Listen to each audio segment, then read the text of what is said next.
Good morning and welcome to another installment of Profiles in Tacticalness. So today we will be discussing the Valkyrie, aka the Fencer. Personally, I like calling them Fencers. Either way, without any further ado, let's get into this thing. So, since the beginning of the series, they have been an effective hybrid class, essentially getting better and better until they became utterly amazing in one vision. And, alright, so, let's start off at probably their most average. So, back in March of the Black Queen and OB64, essentially they were a unit that attacked twice from the front row, attacked twice from the back. Essentially, when it came to your female units, you could have them go be a Valkyrie, or you could have them go become a witch earlier on. So, for example, if they became a witch, they just got an AoE stun. If they became a Valkyrie, they got 2 attacks in the front row, or they had lightning they could throw from the back line. The main difference between the two is once you get to OB64, the Valkyrie got 1 hit from the middle, because there was no middle row in March of the Black Queen. So, the only other real difference is kind of visual there, that the original one had a halberd, and then they switched down to a spear for OB64. Not a big difference, they still do the same thing. Alright, moving on to Lucht. This is around the point when they kind of started expanding the horizons of this class a little bit. So, they got access to support abilities, they got access to 2 different magic slots, so they'd be able to do things other than lightning. So, for example, in previous games, if there were a lot of flying units, they were very good against those because they had lightning. But, yeah, once you got to Lucht, they were kind of just like a general-purpose caster. So kind of your caster, frontliner kind of hybrid. They were pretty average as far as stats. I would say above average in almost all categories, so they weren't lagging behind. They weren't exactly going and blowing anyone's minds either. Overall, just pretty fantastic. So that's around the point when things started getting very interesting once you got to KOL. So in Knight of Lotus, essentially this is when they made them one of the best units in the game. Essentially, right off the bat, you've got the ability to boost morale of anybody that's around. So, for example, if you have any male units that are around a Valkyrie, they will just be fighting, I believe it's 10% better per rank, which should be able to stack if you've got multiple Valkyries. So you could potentially get just a group of people fighting 30% better if you get 3 of them in an area. They got the ability to once again use all of those support abilities. They were also one of the few to be able to specialize in spears, which were one of the best weapon types in Knight of Lotus. And if all the rest of this wasn't already enough to make them amazing, they also got to, well, they had a very specific bonus, in that they moved better through water and they moved better through snow. First third of the game is covered in water. The second half of the game is covered in snow. Basically, they're just going to be able to move better than most of your other units a good bit of the time. Like, unless you get into your urban maps, in which case they just move normally. So they were pretty fantastic for that. So overall, one of the best units in Knight of Lotus, in my opinion. Basically, they're the female equivalent of the Dragoon, more or less. They're a lot easier to actually get, but you can tell that the two are supposed to be parallels.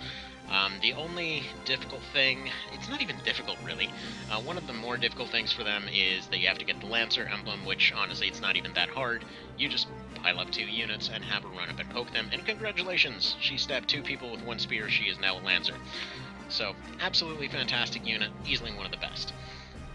So now we get into the original PSP remake of Let Us Cling Together, and this is when stuff gets a little bit dicey for them. So this is when the male variant came out, the Rune Fencer. Essentially they are the same, they just kind of felt like being a little bit unisex about it, just go for that gender equality, although the male side doesn't get as, well, doesn't get that whole visually appealing look. Funnily enough, there is no picture of the Valkyrie that I could find that wasn't doing that whole, like, check out my hips pose. So, yeah, they were definitely showing off some stuff there. Anyhow, back on track here. So, they were a little bit iffy in Lucht, or rather in the remake here, largely because they are a hybrid. In the remake, hybrids are punished for being hybrids, pretty severely, in fact. So, if you look at their skills, they've got HP Infusion, MP Infusion, they've got an ability to cast for free, and they've got the ability to put down a barricade. Now, let's go through these in the order of least to most useful. So least useful is Barricade. as much as I love that ability, and I love the fact that there's a spear class dedicated to putting down barricades, because I love the idea of, here's just a soldier guy putting up barricades, it doesn't actually work very well. It's okay, so it's very expensive. So the most useful that it would ever possibly be is early on, and unfortunately, building up 60 TP is about a 3-turn maneuver at that point. For example, if you use the Donalto fight as a good starting point here, essentially you would already have run into the skeletons and formed up your front line by the time you'd even be able to put down a barricade, by which point it's way too late to be putting one down. So their main use is actually something known as the auto-training trick, wherein essentially you would go to Tynemouth, you would go until you find a cleric, maybe two. You would essentially corral them into a corral made of barricades. You would close them inside there, and they would never be able to attack those barricades. So what you would do is essentially you would have a unit with whatever thing you wanted them to train. Usually it was something like cudgels or something that wasn't terribly damaging early on. And essentially you would just set them all to AI, have most of your units just putzing around doing whatever, but then you'd have that one guy fighting, 1 or 2 clerics, essentially going and beating them over the stick for hours. So, you just set them to AI, they'll go ahead and do that pretty much forever, and you come back hours later and they're rank 8, so fantastic.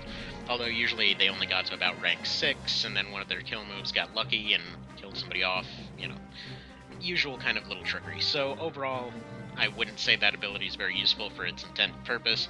It's useful for that one trick, and that's about it. Next up, we have HP Infusion. This is one of those abilities that is downright broken early on, because you don't get to 200 HP for a good while, so early on it's essentially an ability to, convert all of your TP to the same amount of health. Now, the reason that it's overpowered is essentially you can run up, hit a guy, take a counterattack, take several other hits, come down to critical health, just snap your fingers and you're back at full health. So early on, it's amazing. It easily out-heals pretty much any other healing that's available. Unfortunately, once you start getting to around mid-game to end-game, you get to the point where it doesn't scale up nearly as well, and you're better off just replacing it with MP Infusion or Conserve MP. So those are the top 2 abilities. Essentially, it's what allows them to be able to go and use their top abilities. As far as what's more useful for what, that's up to you. Personally, I always prefer, Conserve MP and HP Infusion on my fencers, just because I always like the idea of a free heal. But either way, it's one of these strange things when it comes to the Rune Fencer in general, that, the Valkyrie in general, let's just go ahead and call them that, is because early on, they're good at a lot of things. They're good at fighting, they're good at casting, they're good at instantly healing themselves. Mid-game, they become worthless, absolutely worthless. Aside from something like the Scorpion +1, they don't really get access to that many good spears with anything interesting to do with them, up until you start getting into endgame spears, so their mid-game is pretty darn weak. You end up seeing a point where just their casting abilities are completely not even able to get past damage threshold, so all they can do is 1 health. And then you just end up using them as a glorified healer, so they're able to use Boon of Swiftness and heal. It's alright, but, they're basically just an armored cleric at that point. I guess it's arguably still way better than a regular cleric, but still, they just fall into that weird role where they're just not very good. But then you run into endgame, you get access to summons and stuff like that, and at that point they're suddenly able to use Conserve MP and spam summons and become really strong with that. A lot of their equipment choices don't really benefit their casting ability, which is a bit of a downer, but at least they get access to most armors, so anyhow. Most heavy armors, I should clarify. So again, it's a little bit of a frustrating unit. When it came to the PSP remake, I always constantly used them because I kept hoping, maybe, just maybe they'll get better. And they kind of do, but again, by the point you get into endgame, there's really no reason not to be using far more powerful units. Unless you're going and intentionally challenging yourself. Alright, so with all of that out of the way, You know, I should probably mention, as far as all of those summons and everything else, you basically have to go into San Bronze to be able to get a lot of their actual useful abilities endgame. So that is a lot of effort to go through for the sake of making a beginning class useful. Now we get into the best version. This is the one that is hands down the greatest hybrid I have ever seen in any game, period. So this is the Valkyrie and Rune Fencer of One Vision. So this has gone through several different versions by this point, but here is what they look like nowadays. Oops, didn't mean to kick that guy out of the team. Let's go ahead and pop him back in there. There we are. So here's the builds. First of all, we've got a few polearm builds in front, so these are going to be the two-handed spear builds. So we've got two-handed spears up here, we've got some cudgel builds, now we've got just very, very tanky spear builds here, and then we've got some sword builds out in the back. So you might be saying, okay, you know, this looks pretty similar, but here's what we have, right? Here's all of their friggin' amazing skills that I was talking about. So first of all, Fated Circle. This is, they've had a little bit of an extra ability for a good long while. Actually, there was a point at which they were one of the few classes that would be able to outright revive somebody while sacrificing themselves, but now there's an item to do that instead, so they got Fated Circle. So this seems weird on paper, because you may have heard people say that the soldier ability that gave Sure Strike was useless, and that's why it was removed from One Vision. However, here's the thing. OV kind of changed all the mechanics of all the weapons. So, for example, you've got a hammer, it stuns. You've got an axe, it does breach, or it does an RT reduction. Or you have a sword that does stagger damage, or you have claws that do poison. Most of them have a secondary effect on them. So, first of all, this is an AoE ability, essentially AoE on top of AoE, so it's got 3 range, but on top of that, it's still going to be like an X-shape little cross area that you end up actually hitting with it. So it's an area buff with some range on it that gives a 100% chance to hit. Now, accuracy in One Vision is already lower. There's a lot of abilities that you use to essentially allow hits to land better, but accuracy as a whole is just way lower. So, for example, something like this, where you're giving multiple units the ability for a guaranteed hit, well, it's going to be better. But that secondary effect I was talking about, any ability that gives you a 100% chance to hit also makes the secondary effect have 100% chance to hit as well. So, anything, like, for example, you've got 3 knights in the front with maces. You use Fated Circle on them, they run up, they get 3 separate stuns on top of damage. So this ability, it's not going to be mind-blowing from one use, but it's very cheap. As you can see, it only costs 20 TP over here.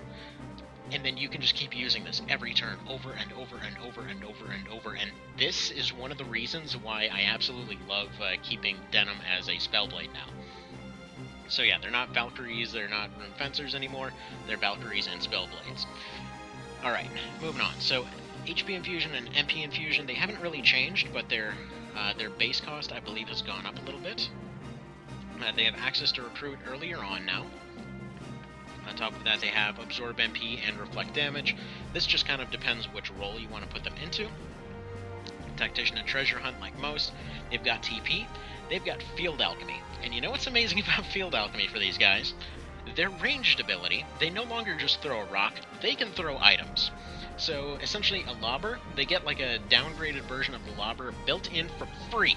So, they get, so they've already got improved movement abilities, because they're one of the few that automatically gets a rank of Wade without even needing to buy into it. So they can already move on water, and on top of that, they get the ability to throw items built in as well. If you want to move through water cheaper, you can buy Wade. If you think their jump isn't high enough, you can go and get jump. You've got the usual wards over here if you want them. I don't know if I explained this before. The wards are essentially a thing that renders a character immune to that particular thing. So there's a bunch of different wards here, and essentially allows them to have a free action move to go make somebody else, to basically go and cure somebody else of that ability. So, like, for example, if somebody petrified their friend, they'd be able to go get a relatively cheap move here. It's only a plus 10 RT, to be able to go and unpetrify them for free. There's no MP cost, there's no TP cost, it's just a recovery time cost.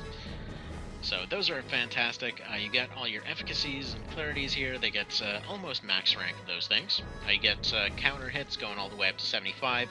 You get all of the instill abilities. You get parry and deflect, although most people do. Like, you got all your augments, you got all your racism abilities, and then they've got swords, spears, and now cudgels as well, if you want to specialize them for casters.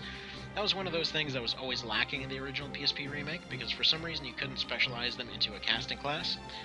And then they get access to their usual set of skills here.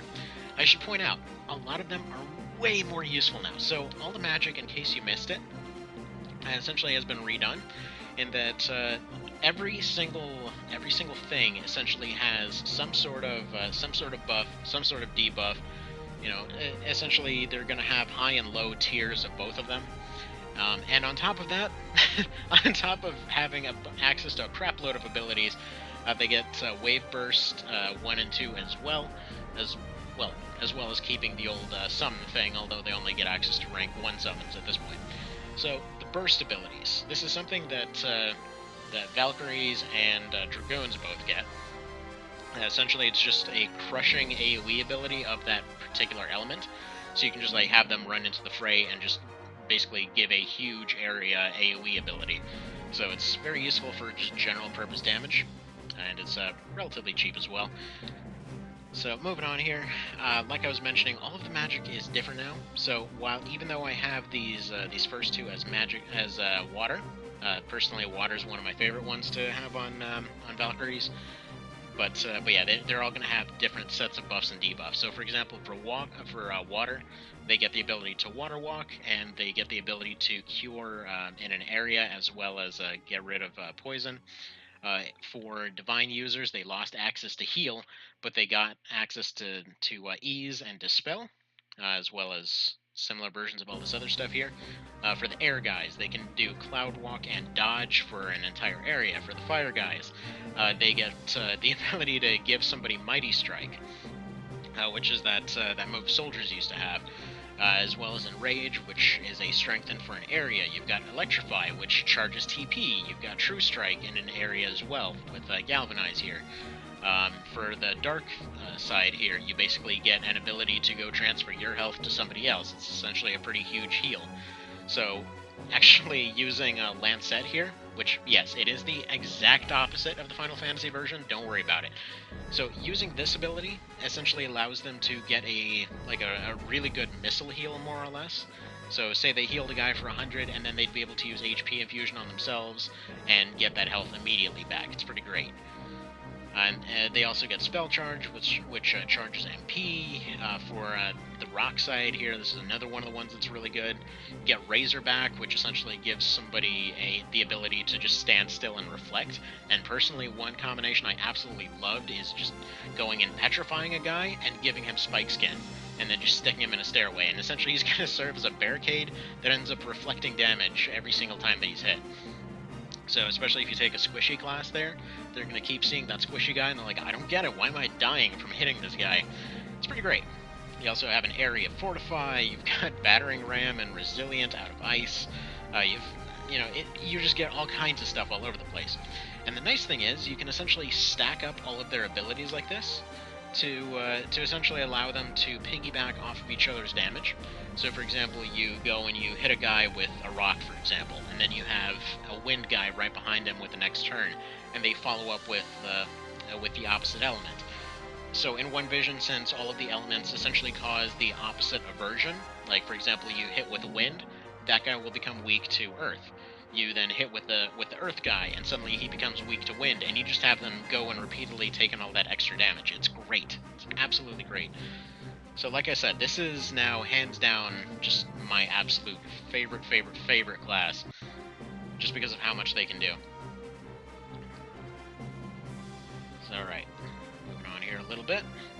Let's go ahead and get this fight started. Gonna cancel out of a couple things in the back because we're once again running into mild lag territory.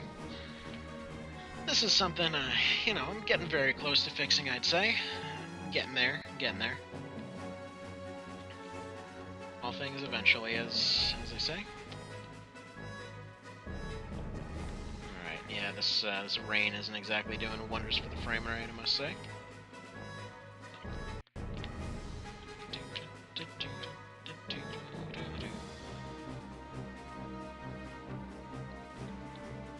you know, actually we're gonna go ahead and cancel out and go into a different weather condition here, I think. Actually, you know what? No, they all have field alchemy, so there's not even a need to interrupt.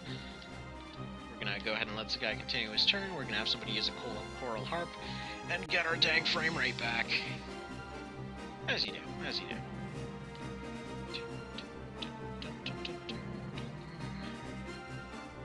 But alright, so yeah, they've got access to a lot of abilities, like I said. So if you saw the loadouts there, all of them are meant to show off some specific role, and actually one of them, the male guys in the front here, one of them has one of my absolute favorites. That's essentially a light spear, light shield, uh, essentially plate armor, heavy leggings, and an evasion ring. And essentially have that running with a HP infusion and reflect damage, and essentially they will be tanking, deflecting damage off while they're getting hit, and basically just able to recover and keep on just being annoying as all hell in the process. It's great. It's absolutely wonderful. But yeah, I mean, hopefully this will go ahead and fix itself up here. Unfortunately, if you're unaware, by the way, the rainstorms and all that will oftentimes have a pretty detrimental effect on your FPS. So we're going to be running a little bit slower here. So these are going to be the casting ones I just wanted to show. So even like their basic casting abilities, not going to be super amazing. However, they're going to go over here. They're going to go ahead and throw an Enrage out. They're going to essentially run up to the front line and allow themselves to get hit, and essentially use HP infusion that will allow them to get buffed up a little bit. And, well, by buffed up a little bit, I mean essentially give themselves infinite MP, more or less. But, alright. You know, I think might have to forego the showing off part of this whole thing if it's not going to behave. Oh, there we are. Now it's behaving. I'm sorry, I don't know why it's doing that today. Such is life, I suppose. So we get dodge in an area here. There we go. So you can basically go in area dodge with a bunch of your guys. It's just so good. Why are these guys so good?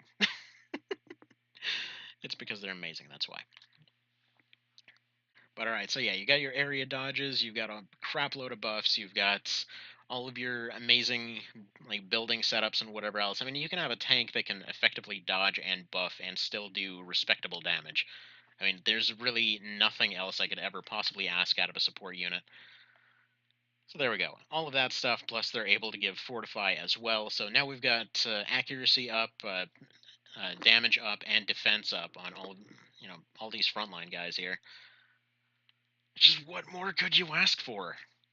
It's just fantastic. So I will say, compared to the Warlock in One Vision, and I'll be covering those in a little bit, but comparing them with the Warlock, I personally still prefer these guys. Warlocks are probably my second favorite. They serve a similar role, but different. And again, that's a weird way to put it, but essentially, Warlocks are more of the AOE variant. They have AOE damage. They have sorry, I don't know why the music stopped here. Um, so they've got their AoE damage, they've got different buffs, so they've essentially got stronger buffs in a smaller area, whereas these guys have weaker buffs in a bigger area and missile damage. So let's go ahead and do this, get you up here, and yeah, you've got your longer range spears and everything else. As you can see, they're not doing as much damage as like a Terranite or something like that would. Like if we go over here, turn on Fated Circle, it technically won't have as much of a benefit for all of these guys, and especially those right there, but I just wanted to show how much range this thing ends up getting. But yeah, it's easily one of, I would say arguably, over time, it's one of the best attrition abilities in the game. Like, especially if you have like weapons that, for example, give knockback, which the side-graded hammers give knockback. Alright, so let's go ahead and do this, and yeah, you can see they start doing 100 plus once they're strengthened up and everything. They've still got all their parry abilities, they've each got instill abilities, giving them 15% more damage. It's essentially if you rank up all their augments, which by the way, all of these guys are rank 1 as far as their augments are concerned. So if you end up getting all of their augments up, if you end up getting all of their weapon skills up, which should be happening pretty eventually here. They're running at 32 times normal experience rates right now. So doing all of that, you'll essentially be able to, get guys that are doing preposterous amounts of damage eventually. So that's one of those things that he left in there as something that you can potentially grind up. It's one of the better ways to maximize your damage in the game. And due to the fact that all these guys are using spears, essentially they can get away with a lot of this damage scot-free. If they're worried about taking a counter from a Terror Knight or a Berserker or something like that, they could just go in and use a spear, or they could go ahead and just go for a long-range cast. They could just go for a buff, they could go for a heal. They've got so many options. And yeah, because of the option for spears, they can potentially stack their defensive abilities very high. So if you, for example, have an issue with one of your guys getting hit repeatedly, you would give them like a spear, a light shield, an evasion vest, some leggings, a seal of evasion, and they will just be able to pretty much infinitely dodge stuff. Well, I should say most things will have about a 25% chance of actually hitting them. That's the highest your evasion can actually go. But it is really, really good. They have so many build options. So there's nothing negative I can say about this class. Oh, this is the Bryanak. Actually that was the spot I wanted him in. So this is this guy.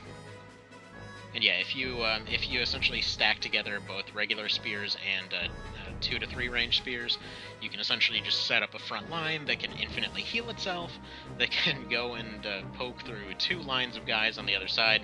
There's absolutely no better class for holding like a 2 to 3 tile area with a few units. While Knights are good at holding them there, these guys are so much better at actually getting damage back on those. So, unfortunately, this slag does not appear to be improving on my emulator.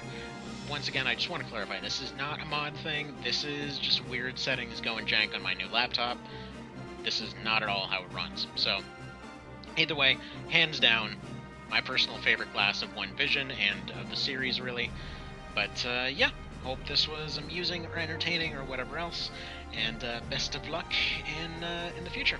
So, have a good one, take care, have a good one.